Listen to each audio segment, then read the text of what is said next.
Let your God love you. Hence sparked my 40-week St. Ignatius spiritual retreat. One of my soul sisters that owned the yoga studio where I taught, witnessing my struggle, nudged me toward this retreat. She was doing it and thought it would be helpful. I resisted at first because the retreat used readings from the Bible. After having a not-so-positive experience with Catholicism, I turned it down. My angel friend convinced me to at least meet with her spiritual director. The day I met with Valerie was another pivotal day in my life. She was another angel who guided me through some pretty dark times. She did not try to convince me to do the retreat. She just listened to my heartache, then read me a poem. As she was reading it, I started to weep. I cried because I knew this was exactly what I needed in my life, and that I was in the right place at the most perfect time. Let Your God Love You by Edwina Gately. Be silent, be still, alone, empty, before your God. Say nothing, ask nothing, be silent, be still. Let your God look upon you, that is all. God knows, God understands, God loves you with an enormous love and only wants to look upon you with that love. Quiet, still, be. Let your God love you. This was just the medicine my soul needed. Every day we had a reading, and not always from the Bible, spiritual exercises, journaling, and meditation. Each week I met with my director, Valerie, and the first question she asked me was, "So, where was God in your life this week?" I love that question. It helped me to see that God was always in my life, even when I felt forgotten. It was life-changing for me. For the first time in my life, I felt loved by God. It was no longer an intellectual idea or concept. I took God's love into my heart, along with this quote. Prayer begins with the realization that I am loved by God as I am. God's love is based on nothing, and therefore is the most basic and secure fact in my life. I simply let myself be loved by God. This is not so much an activity of mine, but a passivity in which I let God's love soak in and permeate my whole being. By Peter Van Bremen. This retreat was about walking in Jesus' footsteps for 40 weeks, from his birth to his death to his resurrection. I was immersed in his life and his teachings and went through what Jesus went through, but as my lessons and learning experience in my life. It was then when I really got to know who Jesus was, why he came to the earth, and developed a relationship with him. Jesus' message was one of the most important messages in the last 2,000 years, and also one of the most distorted and misunderstood. The most painted image in the Western world is the crucifixion of Jesus. No coincidence there. But Jesus didn't come here so we can focus on his torture and death. There's enough of that happening in the world without Jesus having to do it too. Jesus was about the resurrection. He said, we will all do greater things than he did. How do we do that? How do we resurrect our lost, sad selves? Through love and forgiveness, for ourselves first and for others. Love yourself, love your neighbor. Spirituality doesn't have to be that complicated. Forgiveness is the only way out of hell. Heaven is not a destination. Heaven is a state of beingness in our minds and hearts, right here, right now. Jesus was here to show us the way out. He was about the resurrection, and his message was that he is us, we are him, and we too will do just as many great things. He's not coming back to save us. We have to save ourselves. For 2 years in a row on Ash Wednesday, I had a dream that soulmate number 3, my former husband, came back to me to reconcile. I was in his arms again, feeling so happy. Then all of a sudden, the thought popped into my head, if I go back with him, I will lose my soul. Then I would wake up. Not just my soul, my favorite dress. I was like Julia Roberts in Runaway Bride with the eggs.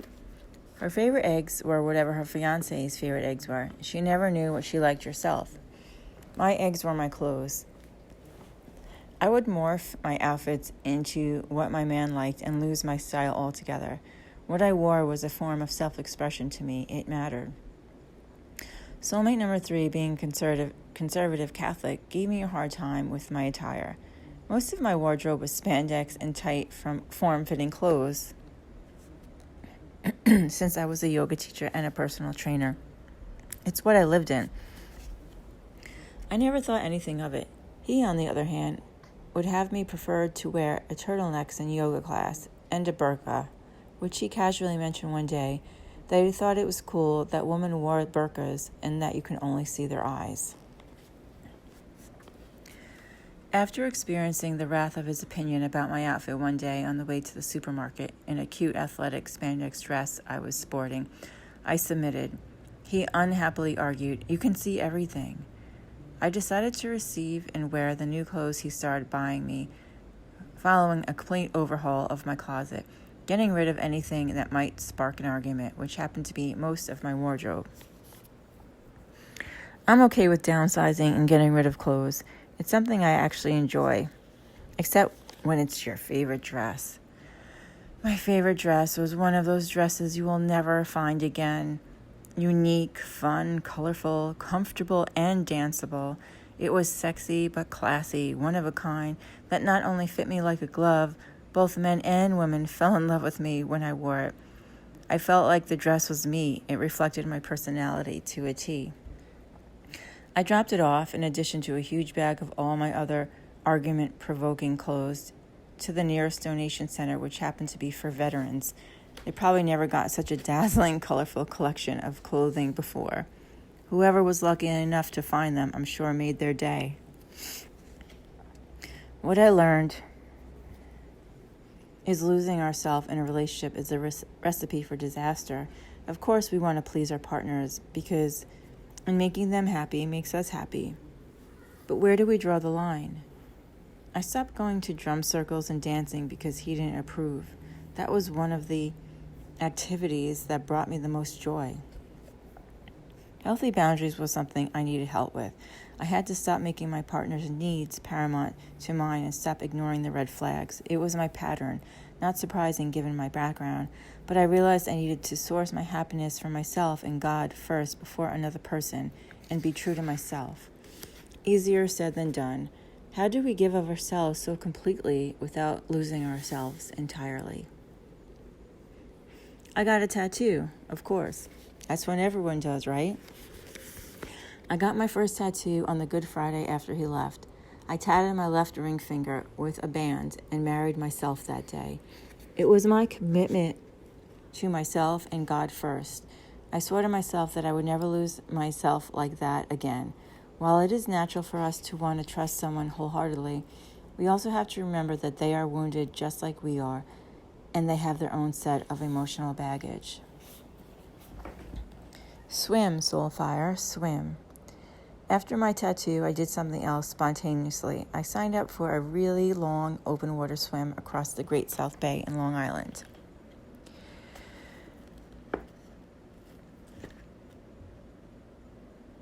Soulmate number 3 had done an Ironman competition, which inspired me to start triathlons. I participated in a couple of sprint triathlons after he left, thinking it would ease the pain of abandonment, which they didn't, but brought me to a new chapter in my life, which I'm most grateful for. What I found I liked the most about the run, bike, swim triathlons was what most people disliked, the swim. I grew up on the Long Island Sound, on our boat and in the water. My dad had us get our boating licenses and certified in scuba diving when we were young. We scuba dove and swam in many places. My crazy life took me away from the water, even with living on an island. I forgot how much I loved to swim and be in the water until I began triathlons. So when I saw a sign in town one day for this annual charity swim across the bay, I said, why not? I was desperate to try to get my mind off soulmate number 3 and heal my heart. Anything that could help or even just distract me was a blessing. I sent in my application with a $100 check and was accepted, having no idea that this was a hard race to get into, with a waiting list that only took the first 100 entries. After I received the welcome letter and sat down to read what the swim entailed, I started to freak out. What did I just get myself into? I could manage swimming around the pool or the sound just fine recreationally, but to swim open water across the Great South Bay, almost 6 miles? The reality started sinking in that I needed to seriously learn how to swim. No pun intended. Luckily, my friend Mark was a swim coach. I'll never forget my first official swim lesson at the YMCA. I swam 1 lap across the pool, gripping the edge, gasping for air, thinking, holy shit, that was really hard. Okay, now swim back, he said. Panting, I asked, can I rest a minute? No, go now, he commanded. My sweet friend Mark turned out not to be so sweet in the pool. That was in February. Between him and the swim team open water swim I became a part of, in July I completed the Cross Bay swim, nearly 6 miles. It took me almost 4 hours, but I did it. I fell in love with swimming just like I did yoga. Being in the water was like coming home to my soul. Swimming was much more than exercise for me. The water returned a part of me that was long lost and forgotten. I've been swimming all my life, you said, but I never saw these things. Ah, you swam, but never before without the fear of drowning. Lie back, and I will swim you home. The stars will guide us, the waves will carry us, and all our fear will slip away. Surrender now, the sea caresses. Together we will meet the sky and find our love for everything. Enchanted Love, Marianne Williamson. Swimming brought me through some challenging times when I was feeling the empty nest syndrome. I spent 5 months sitting home alone on the couch, depressed and lonely after my daughter was gone, and worse, when Karma left. My swim coach had this uncanny radar, texting me at my lowest times, get to the pool, come swim, and other encouraging reminders to get me out of my funk. It worked. Swimming saved me. It was not just the exercise of swimming that I loved, it was the community that I became a part of. My swim coach, who became a dear friend, was another angel in my life who I will always be grateful for. I took swimming seriously for the next 3 years. I completed the Cross Bay swim 2 more years in a row. One year I signed up for a 5K ocean swim after completing the Cross Bay swim. I think that year I spent more time in the water than out, morphing into the mermaid that I am. I was like Daryl Hannah in the movie Splash. When I started to feel off or tired, I would get in my shower and hose myself down with water. For real. On top of all the swimming, I took on a fundraiser for my coach's nanny's brother who lived in Australia. The 13-year-old boy was born with a debilitating disease and needed an electric wheelchair. That year, we dedicated the proceeds of the 5K, 10K Fire Island Ocean swim to him. Fueled by love, I got it all done, completed 2 long-distance swims, organized and ran a fundraiser, and worked full-time teaching yoga and doing massages. We were successful in raising the money for him, and it felt great to tangibly help someone in need. As a thank you to our sponsors, I made a special card with the starfish story and a silver starfish medallion attached to it. The starfish story. One day, a man was walking along the beach when he noticed a boy picking something up and gently throwing it into the ocean. Approaching the boy, he asked, "What are you doing?" The youth replied, "Throwing starfish back into the ocean. The surf is up and the tide is going out. If I don't throw them back, they will die." "Son," the man said, "don't you realize there are miles and miles of beach and hundreds of starfish? You can't make a difference." After listening politely, the boy bent down, picked up another starfish, and threw it into the surf. Then, smiling at the man, he said, "I made a difference for that one." I added to the card, "Thank you for making a difference in Nathan's life." A couple of months after the fundraiser, I was on my daily beach run when I stumbled upon hundreds of starfish strewn all over the shore. It was just like the story. I had never seen one starfish on the beach. Now I was looking at hundreds. Most of them were still alive. I bent down, began picking them up, and one at a time threw them back into the ocean. This is just like the poem, I realized as tears started rolling down my face. Although my coach showed his appreciation, and I knew Nathan was grateful for what we did for him, I never received a thank you directly from him. He might not have been aware that was important to me, so I tried not to let it bother me, but my sensitive heart felt it. For me, this was God's way of thanking me. Karma and all the good deeds we do not go unnoticed. We might not receive the gratitude or energy back from the same person, but the universe has a way of balancing it out. This was my gift. I wept in awe and gratitude as I saved as many starfish as I could that day, one at a time.